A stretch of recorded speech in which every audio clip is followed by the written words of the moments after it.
মানুষ মূলত সামাজিক, কিন্তু একা।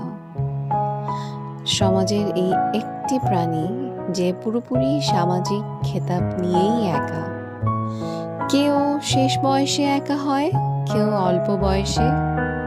আমার মনে হয় সবচেয়ে জঘন্যতম একা হচ্ছে তারুণ্যে একা হওয়া। আজকে আমি আমার আলাপ করি। আমার চারপাশ ভর্তি অনেকগুলো মানুষ। এরা ভিন্ন ভিন্ন সময়ে আমার খরাতে এক একটা বাগান হয়ে এসেছিল আমার জীবনে। কখনো আমি বাগানের সব ফুল ছেটে দিয়েছি, অথবা কখনো বাগান আমার মাটিতে আর স্বাদ পায়নি বলে চলে গিয়েছিল। অথচ দুটোতেই আমি বরাবরই একা হয়েছি।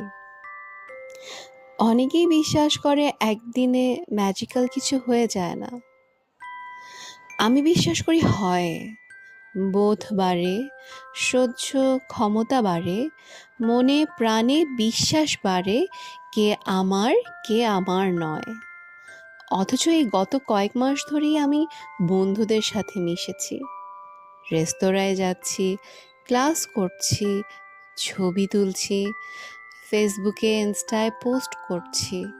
কি অসম্ভব সামাজিক একটা জীবন আমার, অথচ আমি একা।